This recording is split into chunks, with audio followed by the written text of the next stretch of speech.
Hey everyone, my name is Wedge, and while there weren't a ton of preview cards yesterday, there are so many today, like a lot. We have a crap load of werewolves to look at, something disturbingly adorable, more Eldrazi corruption, and more. So sit back, relax, and get ready to hype over some tentacle monsters. Sounded better in my head. Enjoy. Rough translation incoming. Decimator of the Provinces is 10 mana for a 7/7 Eldrazi boar with haste, trample, and emerge, costing 6 of anything and 3 green. When you cast Craterhoof Boarhemoth, creatures you control get +2/+2 and gain trample until end of turn. Say hello to the new tentacled version of Craterhoof Behemoth. The effect happens on cast, so even if it's countered, you still get the sweet overrun effect. Emerge makes casting this much easier, and it's a 7/7 with trample and haste all by itself. Some things to keep in mind. First, you cannot fetch this up with Green Sun Zenith because it isn't green. You can, however, use Ancient Stirrings in Eternal formats and Sanctum of Ugin in Standard. I believe both are relevant, just letting you know. Elder Deep Fiend is 8 mana for a 5/6 Eldrazi Octopus with Flash and Emerge, costing 5 of anything and 2 blue.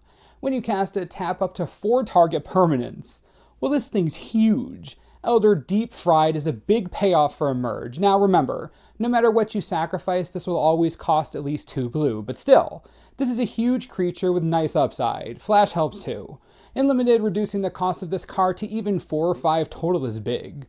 Definitely big enough to be a real threat. There's a lot of design space with Emerge. I'm liking it so far.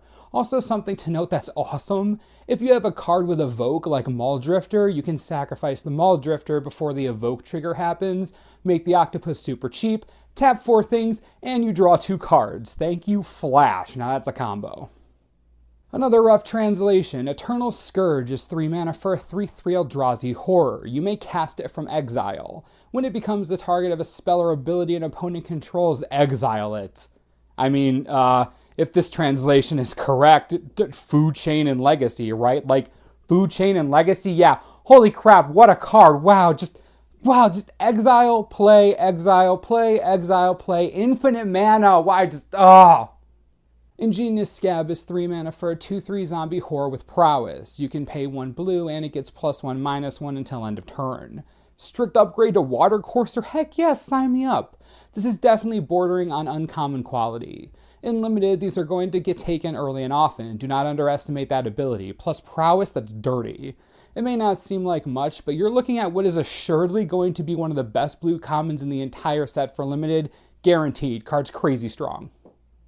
Haunted Dead is 4 mana for a 2/2 zombie. When it enters the battlefield, put a 1/1 white spirit token with flying onto the battlefield. You can also pay 2 mana and discard 2 cards to return it from your graveyard to the battlefield tapped. Now this is a quality uncommon. Brings a spirit with it from the graveyard at instant speed. Very nice, love the design here. You do have to discard 2 cards, but there are so many ways to make that discard useful, I'm okay with it. Serviceable and Limited to say the absolute least. Stromkirk Condemned is double black for a 2/2 vampire horror. Discard a card. Vampires you control get +1/+1 until end of turn. Activate this ability only once each turn. Thank you, finally. This is what we've been waiting for. This is the madness enabler that's going to help vampires be a thing. No mana cost attached to it, helps your entire tribe, very lord-like, just awesome. Now, it does suck that you can only use it once per turn, but I feel like that's fair considering its power. You can use it on your opponent's turn too, so it'll be fine. This is what the Vampires deck needed. I think it's worth taking a look at that again. I definitely will. Absolutely friggin' awesome. Rewarded. Voldaren Pariah is 3 of anything and 2 black for a 3/3 vampire horror with flying and madness costing 3 black. Sacrifice 3 other creatures and transform the Pariah into Abolisher of Bloodlines, a 6/5 Eldrazi vampire with flying. When this creature transforms into the Abolisher, target opponent sacrifices 3 creatures. Oh, the Pariah is insane, but more in Commander than anywhere else. Savra, Mazarek, these decks are going to go crazy over this card. You get to sacrifice a bunch of your own stuff, transform it, and your opponent has to sacrifice too. It's just ridiculous. Now, there is a chance you could get blown out. You put the transform trigger on the stack by sacrificing your 3 creatures, then they destroy it in response. Just brutal, super brutal, ow. Assuming that doesn't happen though, it's sweet. I think sacrificing 3 creatures and paying triple black to Madness are both tough to manage in a format like Standard right now, but hey, if you can do it, awesome. If not, Commander for days. This next card comes from Loading Ready Run. We're going to talk about it in a second, but you should really check out their video on it right here. They make really funny videos, worth looking at. It's right there for you. Okay, anyways. Harmless Offering is 3 mana for a sorcery. Target opponent gains control of target permanent you control. Red Donate? I mean, it isn't exactly the same, but you get it. The card's amazing. Obviously, Zedru players are going to have a nosebleed about it. That couldn't be more true. But beyond that, Demonic Pact? This is totally a thing now. You play Demonic Pact, use most of the good stuff, then donate it to your opponent. It's just a harmless offering after all. I mean, look at that cat. How cute. Who's a cute little kitty? You are... Wait, what's wrong with the tail? Is that a mouth? What?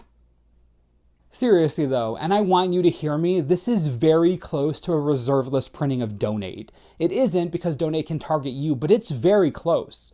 This opens the door for more cards like this. Beyond that, Harmless Offering is way too powerful to ignore, just trust me. This card will show up in Constructed somewhere. It has to. The effect is far too powerful, just mark my words. Smoldering Werewolf is 2 of anything and 2 red for a 3/2 Werewolf Horror, great creature type. When it enters the battlefield, it deals 1 damage to each of up to 2 target creatures. You can pay 4 of anything and 2 red to transform it into Erupting Dreadwolf, a 6/4 Eldrazi Werewolf. Whenever it attacks, it deals 2 damage to target creature or player. There's also Kessig Prowler, 1 green mana for a 2/1 Werewolf Horror. You can pay 5 mana and transform it into Sinuous Predator, a 4/4 Eldrazi Werewolf that can't be blocked by more than 1 creature. I mentioned these 2 together because their synergy with the backside of Gaia Reach Bandit is legendary. Such a cool interaction there. Now, it's sad that the Eldrazi infection has spread to werewolves, seemingly all werewolves besides Ulrich, which is weird, but anyways, that's sad. What we really need to talk about is the Kessig Prowler, though. 1 mana 2/1s with upside are always great, always. Dryad Militant was great. This card will be great too. Now, I'm not sure that a fast werewolf is what the werewolf deck was lacking. Village Messenger is okay, and I think the Prowler is better, but I still think werewolves need something akin to Immerwolf. They're missing that big Anthem-like effect, something to give them that extra oomph. The design here is awesome, but I still think we're missing a card. The last of our Eldrazi werewolves is Vildan Pack Outcast, 5 mana for a 4/4 Werewolf Horror with Trample. You can pay 1 red and it gets +1/-1 until end of turn. You can also pay 7 and transform it into Drone Pack Kindred, a 5/7 Eldrazi Werewolf with Trample. You can pay 1 mana and it gets +1/+0 until end of turn. Extremely powerful card on the backside. Even on the front, a 4/4 for 5 with Trample and a nice ability isn't so bad at all. Transforming is super expensive, which is rough, but a nice combo at the Bandit once again. I don't think this has the kind of impact that the other werewolves have, but it's still powerful in its own right. Transforming it really does take a lot of mana though, and summon effects are not going to feel good. Eldritch Evolution is 1 of anything and 2 green for a sorcery. As an additional cost to cast it, sacrifice a creature. Search your library for a creature card with converted mana cost X or less, where X is 2 plus the sacrificed creature's converted mana cost.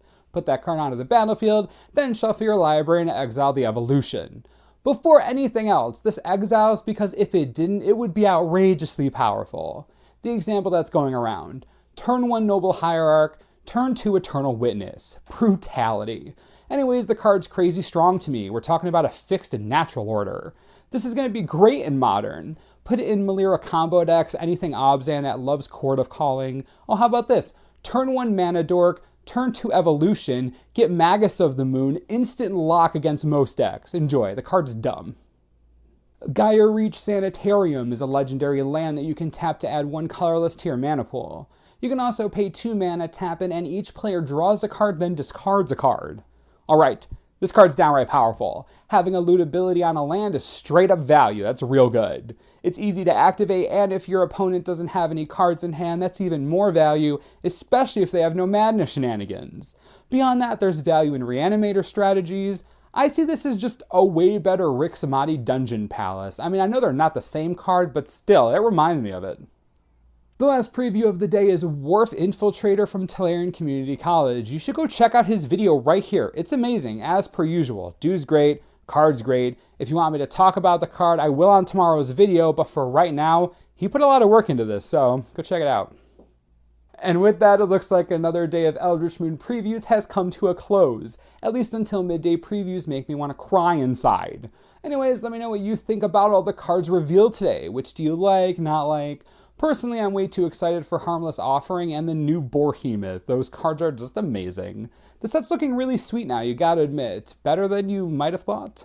Let me know what you think. As always, subscribe for the latest and most reliable Eldritch Moon spoiler information you could ever need.